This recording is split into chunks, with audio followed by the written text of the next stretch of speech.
Welcome to the Mind Palace. I'm going to give you a brief overview of our animation project Notion template, available on our Gumroad store. I'm going to assume that you have at least some base knowledge of how to use Notion in your daily workflow, but if you don't, definitely check out channels such as Thomas Frank who teach you the very basics of how to use Notion. When you get access to the page, click on the duplicate button on the top right to copy the template into your Notion workspace. Here we see the home screen, which will give you an overarching view of everything you need to organize your projects. We've divided the template into three main sections: the project dashboard, the content calendar, and the content knowledge base. The project dashboard is where you will organize and keep track of all of your active projects. You've got several views here that I use in my own workflow: project list, status board, and completed projects. Project list shows a table view of all of your projects, and you can easily see all of the necessary information such as status, due date, video number, and so on. Every time you create a new project, you can press this new button at the top right to create a new project. I've set it up so that pressing the button automatically creates a new project based on this animation template that I've put together. My animation template is pretty straightforward, but you can definitely edit the template for yourself so that you can add or remove things to best suit your workflow.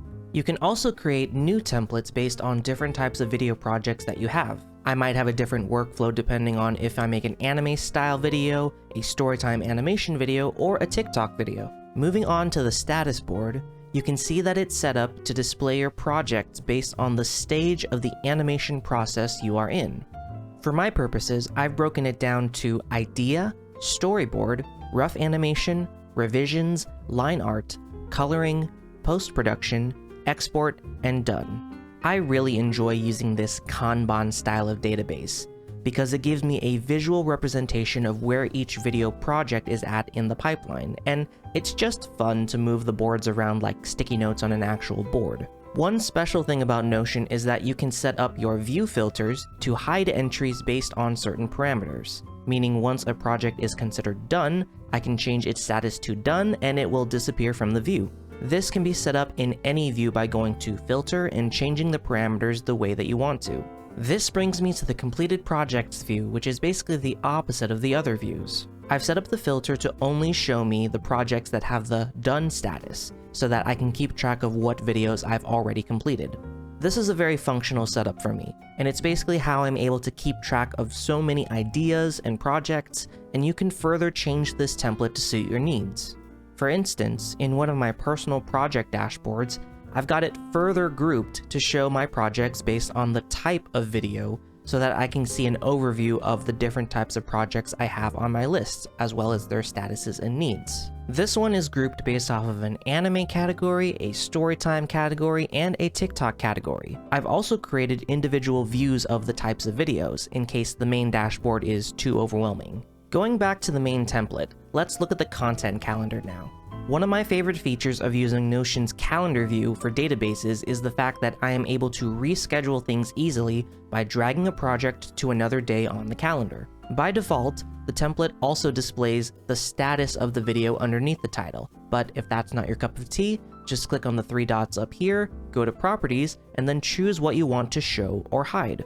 Let's look at another example from my personal dashboard. As you can see, I use the calendar feature quite a bit to organize a daily posting schedule on my TikTok. While not every video was an animation video per se, it was a great help to be able to have this calendar. I can click on a certain day, see what needed to be done, and then edit things as I go. And even if I were to miss a day, or I needed to rearrange some projects around, it's easy enough to go in and select one or multiple entries and move them around the board as needed.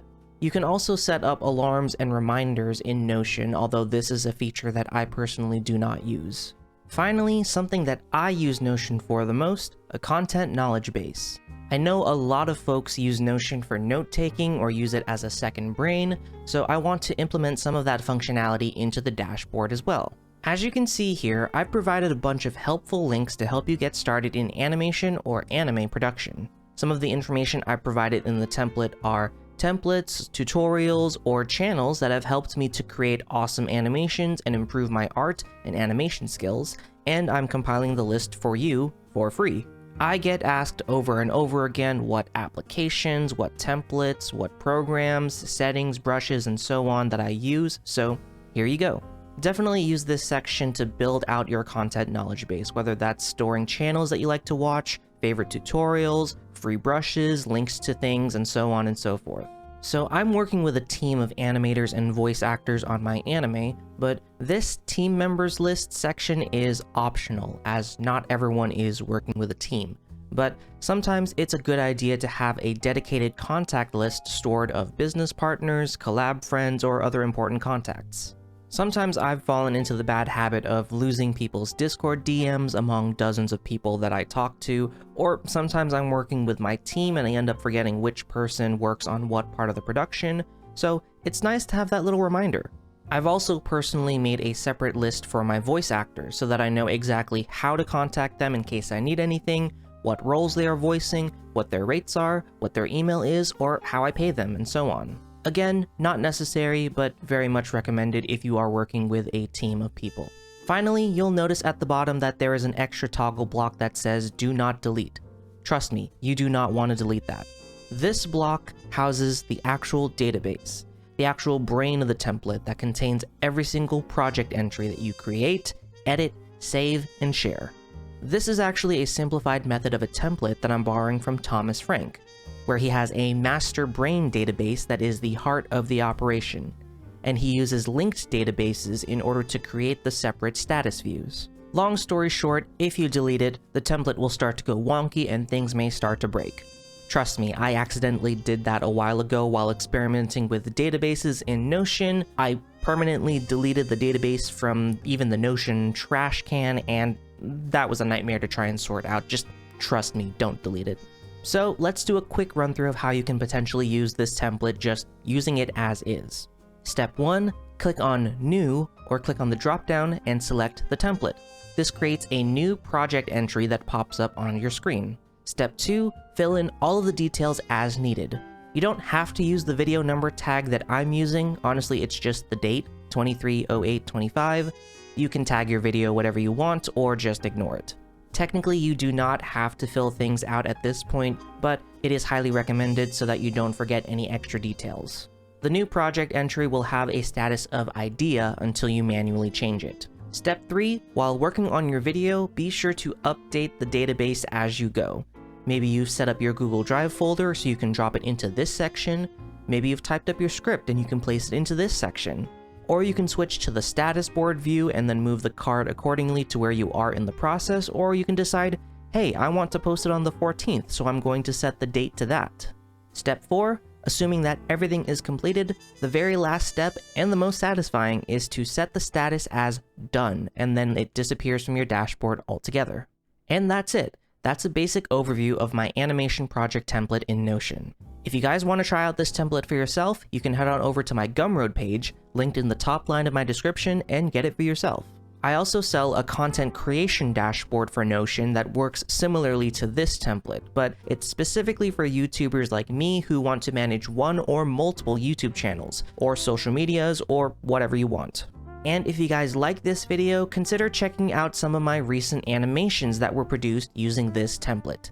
I'm particularly proud of this animation because it is one of the first ones that I've fully produced with a team of voice actors and animators using this Notion template.